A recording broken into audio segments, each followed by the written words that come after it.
Welcome back. What if the hard things in your life were never punishment? They were preparation. Think about it. What if the thing you've been trying to avoid is actually the thing your soul has been asking for? What if the hard conversations, the heartbreaks, the setbacks, the injuries, the fear, the uncertainty, and the loneliness,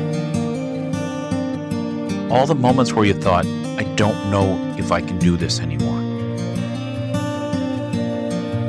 What if those moments were not interruptions to your life? What if they're actually your life?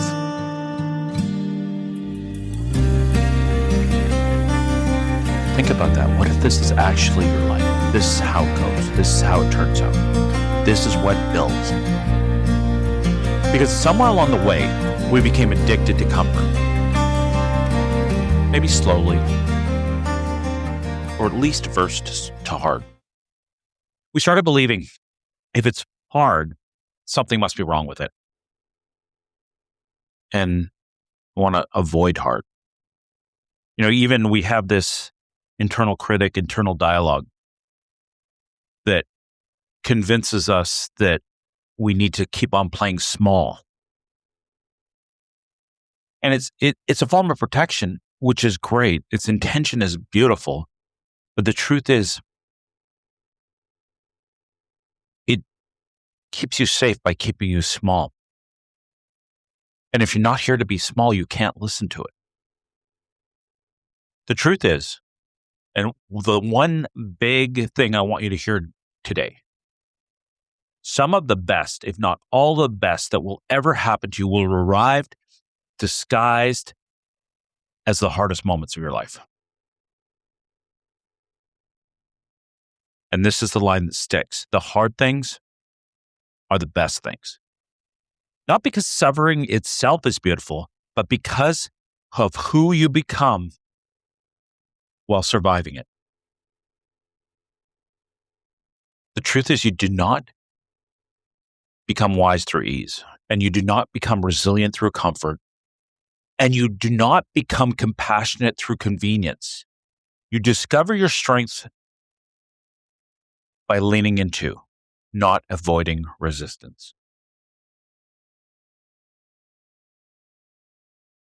Strength is forged, wisdom is earned, and empathy is developed, but confidence, it's built.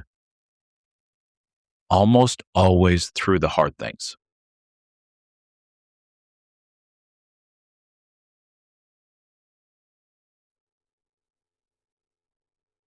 I remember one of my athletes telling me, they're not afraid of hard.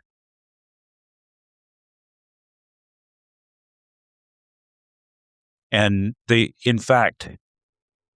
said, honestly, until it gets hard, I can't give it 100%. I think that's one of the greatest quotes that any human being, any athlete could ever take on. Until it gets hard, I can't give 100%. There's something about resistance when you stand up, when it wakes you up, when it gets you going, when you realize it's important, that will take you to the next level. Now, along with all the amazing human beings I work with, one of the reasons this came to mind was recently I ran my first marathon, and it was really hard, like physically, but more mentally. And one of my athletes messaged me after, like, how was it? I'm like, it was really hard. And they said, oh, I'm sorry it was hard. And I just smiled and said, no, honestly, all the greatest things I've ever learned in my life came from the hardest things. And then I said something that it kind of even surprised me, because there was a time when I really wanted to avoid hard. And I said to them, I love hard. In fact, I'm happy to do the hard things because that's where the best things come from. And it's not because it feels good in the moment, and it's not because I enjoy pain. but because hard introduced me to parts of myself I would have never met otherwise. There's this quote, hard reveals what comfort hides. And it's funny, the athlete said, so inspired by you. And I'm like, dude, ditto, right back at you. Because this is a human being who decided their goals were more important than where they were and went halfway around the world to go for it in life. You ever heard the quote that the universe meets you at the level of your audacity? One day that athlete will do such amazing things that they will surprise themselves because of the level of her audacity. When you are willing to do whatever it takes, all the doors will open for you. All the right doors will open for you. So let's talk about this a little bit honestly for a second, because there's a relatable struggle. Most people are actually, and they're not actually afraid of hard. We collapse hard with impossible. People are afraid of impossible. They're afraid of, what if I fail? What if I can't? What if this changes me? What if I lose who I've always been? And your inner critic, your ego, that hyper-vigilant survival mechanism in your brain, it loves those questions. It loves to repeat, what if I try and fail? What if I can't? What if it changes me? What if I lose what I've always been? Because your ego's job is it's literally not to help you grow. That is not its purpose. Its job is to keep you safe by keeping you small, by keeping you within the box of the identity it holds for you. And safety often means staying familiar, staying predictable, and staying small. And the ego says, don't take the risk. Don't apply. Don't love that deeply. Don't train that hard. Don't believe so much. Don't start over. Don't try again. Because change threatens the identity the ego holds for you. And identity feels like survival. It's consistency. It knows what to expect. This line really sticks. Your inner critic would rather keep you safe than let you become powerful. Hear that again. Your inner critic would rather keep you safe than have you become powerful. So when life gets hard, the ego interprets it as danger, as change, as something. But growth always, almost always, I'd say always, feels dangerous. Because any transformation requires death. Not physical death. I'm not saying you die like your heartbeat stops, but identity death. The death of the old you, the limited you, the fearful you, the people-pleasing you, the version of you that survived, but never really lived. That's the death. That's the identity death. And that is why you just before you level up, it gets really, really hard. Because the old identity starts fighting for survival. That's why it's so hard. And it's fighting for all it's worth. It's raising. See, this sympathetic nervous system, it's quite possible that the ego sense of identity is a part of that. It developed out of that as our cognition got bigger and bigger. So what happens is it'll start spiking cortisol levels and you go into the sympathetic nervous system and kind of your thought process is affected. So you can't think as clearly. More innervation goes to your muscles. You sweat. Your heartbeat accelerates. The contraction of your hearts get bigger. That's why you feel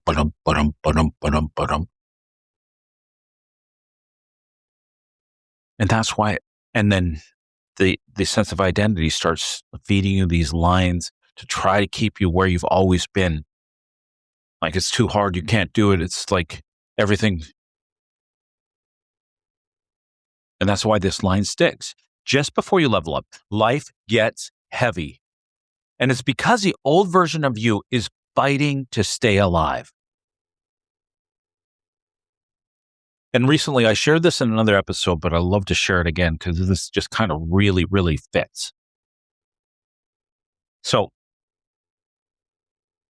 things have been going relatively well for me for quite some time, and I haven't really come up against a huge amount of resistance. But recently, as I was coming back to running after injury, I was having a lot of trouble because my body won't move the way it is, and it's pain. There's pain every day and stiffness. So that wasn't going great. And all this social media, my podcast stuff, it wasn't catching. And I guess I got stuck in the numbers and forgot why I started, right? I didn't start this to be popular. I started this to try to make a difference. And I felt like the numbers were telling me I wasn't making a difference. I wasn't helping. Or that's what my inner critic is like, why am I even doing this? And then it's interesting as the ego sense of identity keeps on going, it starts finding other things to hook you. So it finally found the greatest hook for me at that moment was I'm 58 years old. 2 years I'll be 60. And the truth is, there's more time behind me than there is ahead of me. And I really want to make a difference in the world. And I don't feel like I'm having the impact I really want. And life started getting really heavy. And then, as it happens often in my life, I saw that quote, just before you level up, just before you move to the next level, it gets really hard. And I thought about that for a minute and I realized how hard it was right now. And I realized all the hardest things in my life produce the most amazing things. And some portion of me just got really excited because it was really hard and it hadn't been that hard for a while. And that meant I was about to have a breakthrough.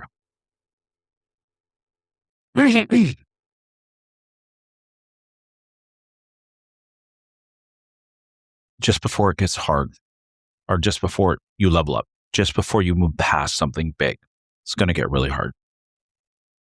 And if you can create 10 or 20% in the background of excitement because it's hard, can you imagine how that would change your life?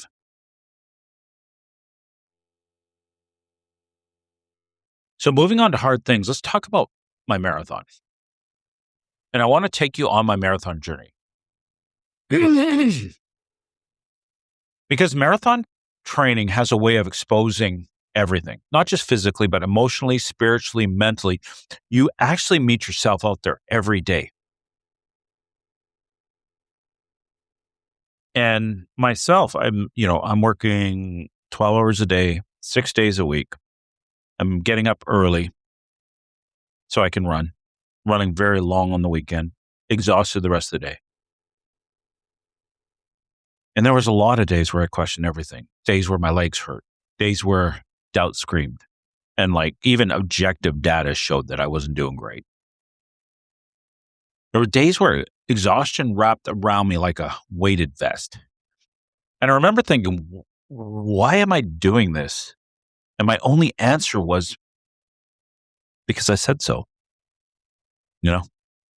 because I have integrity, because I said I'm doing this, so I'm doing this. But then something happened. Somewhere inside the suffering, inside the repetition, inside the discomfort, I started changing. Not just as like kind of a recreational athlete, but as a human being. Because the truth is, hard strips away the delusion. See, hard's going to reveal your habits. It's going to reveal your fears. It's going to reveal your coping mechanism. It's going to reveal your excuses and your stories. And eventually, if you stay with it long enough, it reveals your power too. Because the truth is, there was a lot of time I was running on autopilot, not knowing that I'd ever make. And in this struggle,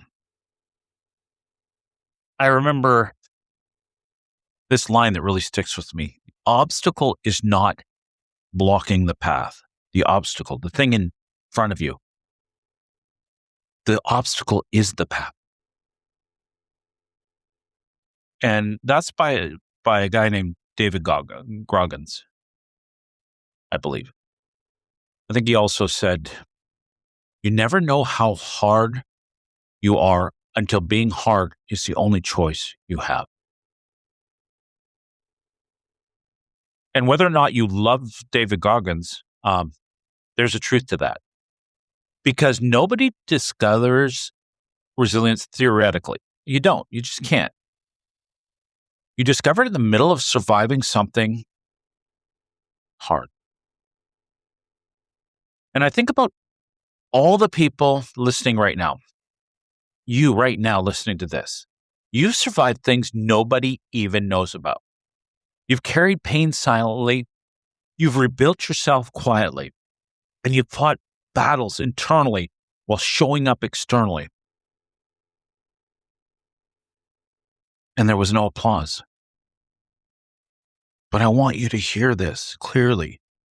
That matters. You making it through this, it matters because I know this. I know this is a relatable struggle. And like I was mentioning before, I have this athlete. And her story replays in my mind quite often because she taught me something profound. She went through injuries. She went through setbacks, fear, an emotional roller coaster of trying to come back to running. And if you've ever been injured, if you've ever been there in that time, you know it's never just physical. It attacks identity, especially when running becomes a part of who you are. There's deep grief in it. You watch people doing what you love. You stand still. You question whether your body can ever be trusted again. You wonder if you can ever return to who you were. But this athlete still showed up. Couldn't run, but showed up to support her team to every practice, to be there on the sidelines cheering people on. Through her pain and struggle that most people probably didn't know or her closest friend knew. And then one day she said something I'll never forget. She said, I can't give it my all until it gets hard. And I remember stopping for a second because that sentence held so much truth. Because when people, when people feel things are easy, most people hold back. But hard reveals commitment. Hard reveals character and hard reveals heart. And this line sticks. Anybody can perform when it's easy. Identity is revealed when it gets hard. And she just kept showing up, not perfectly, but fearlessly, courageously. And slowly she built herself, run by run, step by step, choice by choice. Not because hard disappeared, but because she had a different relationship with hard.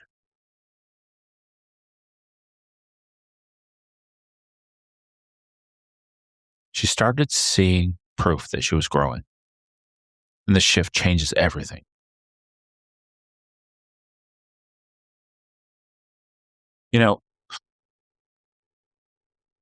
What an amazing thing to take on, eh? I can't give it my all until it gets hard. Not just take that in your physical pursuit, but not let the mental, emotional pursuits win. You dig down to a different level when you're in the middle of it. So I want you to think back right now to your greatest life lessons. Think about it. Maybe even pick one. Not your easiest moments, not your hardest moments, the heartache, the heartbreak, the rejection, the failure, the loss, the loneliness, the injury, the uncertainty, the season you thought would destroy you. And now ask, what did it teach you? Think about what did it teach you? I'm just thinking about the toughest thing I did when I walked away from a career and everything, because I knew I just can't do it anymore and how hard it was to do that. And then it brought me to today. It's like the hardest thing that ever happened in my life gave me the best thing I've ever had in my life. And I guarantee some of your deepest wisdom came from these moments. Your empathy came from pain. Your maturity came from mistakes. Your boundaries came from the betrayal that you experienced. And your resilience, it came from overcoming, came from survival. The pain didn't destroy you. It introduced you to yourself. There's a quote from Michael Jordan. I failed over and over and over again in my life, and that's why I succeed. Think about it. I failed over and over and over in my life, and that's why I succeed. Kobe Bryant said, everything negative, pressure, challenges, is all opportunity for me to rise. And that's the frame. Not why is this happening to me, but what is this building inside? Because the hardest seasons build capacities that easy seasons never could. Patience, discipline, humility, compassion, faith, perspective. And maybe the goal was never success. Maybe the goal was transformation. So let's look at some tools. How do we start changing our relationship with hard? And here's what I want you to consider practicing. Stop asking, why is this so hard? And start asking, what is this teaching me? Because that question alone changes your central nervous system. It moves from victimhood to curiosity. Number 2, separate discomfort from danger. Your brain confuses the two constantly, discomfort and danger. Growth is uncomfortable. Change is uncomfortable. Healing is uncomfortable, but uncomfortable does not mean unsafe. Your nervous system may call it danger when it's actually growth. Number 3, build evidence. Confidence is not built through affirmations alone. Confidence is built through survived experience. Everything you survive becomes evidence. Evidence that you can handle more than you think. There's two ways to look at it. Like, I've got a couple athletes, one who gets injured over, and they have this belief that they have a body that's like not strong or easily injured, and they're afraid. And I've got this other athlete who's been through just as many injuries, if not more, who is absolutely fascinated and believes their body is amazing because their body heals and they come back stronger every time. And they're both going through the same thing, but two people look at two things differently. Number 4, normalize struggle. The people you admire, the great people, they struggled. Serena Williams once said, luck has nothing to do with it. I say, luck is not a factor until you've done all the work. You've gone through all the stuff, all the hard work, built the muscle memory. Luck is not a factor until you've done all the work. And then there's a possibility for luck to come in. And success is rarely glamorous internally. It's repetition, doubt, failure, adjustment, and persistence. Number 5, learn to say, I can do hard things. Not because it's trendy, because it kind of is, but because it's true. If you look back at the evidence that we're talking about you building, You already have done hard things. You've survived so many things of what you thought once would break you.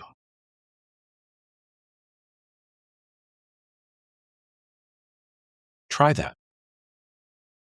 You're still here.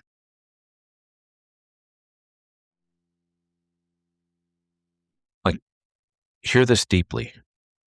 The goal is not to eliminate hard from your life. That's impossible, and it's going to create a small life. The goal is to stop letting hard convince you that you're incapable. Because every meaningful thing in life eventually becomes hard. Marriage becomes hard, parenting becomes hard, healing becomes hard, purpose becomes hard, training becomes hard, and growth becomes hard. And if your relationship with hard this means there's something wrong. You will abandon your greatest potential every single time. But if hard becomes, this is where transformation begins. I'm almost there. I'm just about to level up. Everything changes in this moment. And that line, the line that sticks. Hard is not the enemy. Meaninglessly suffering is. Purposeful struggle changes lives. I think about all the moments where I almost quit. And the fact that I didn't later change my life. And I wonder, how many people walk away from miracles because the path got uncomfortable? There are people listening right now, standing at the edge of change, and your inner critic is screaming, stay safe, stay familiar, don't risk it, don't fail. Don't become someone new. But your soul, the deeper part, the one underneath that's paying attention to that conversation, it knows there's more. And the tension you feel might actually be growth about to happen. So take a breath. Really breathe. Think about the hardest thing you've ever survived, not intellectually. Feel it. How did that feel to go through that moment? Think about who you were before it and remember who you became after it. And maybe, just maybe, the hardest season of your life also created the strongest version of you. Not perfect, not fearless, but deeper, wiser, more human. The truth is your scars are proof that the pain passed through you, but never got permission to stay. Maybe hard taught you compassion. Maybe it taught you gratitude. Maybe it taught you boundaries. Maybe it showed you how truly strong you are. And maybe the thing you're going through right now will sometime, someday, become the thing you thank life for. So next time life gets hard, don't panic immediately. I want you to pause and remember, just before you level up, it gets really hard. Not every hard thing is good. Not every painful experience is fair. But some of the greatest gifts of your life will arrive wrapped in difficulty. And one day, you may look back at the season that almost broke you and realize that was the season that built you. So stop asking how I avoid hard and start asking, how do I become the kind of person who can move through it? Or maybe I already am that person, because that changes everything. The hard things are the best things because they introduce you to the person you were always capable of becoming. And maybe, just maybe, you don't need an easier life. Maybe you need a new relationship with the heart. Thank you for staying. I'm proud of you for staying. I'm proud of you for fighting. And if no one has told you lately, you are stronger than you think. Keep going. Keep reframing hard. Keep on building your own inner advocate. Thank you for listening to this episode of Your Inner Advocate, a podcast by Kimen Petersen, formerly Conversations with Kimen. If you found value in today's episode, please follow, like, and share the podcast with someone who you think may benefit from it. You can listen on Apple Podcasts, Spotify, Podbean, and connect on Instagram at your_inner_advocate. Until next time, keep listening to and developing your inner advocate.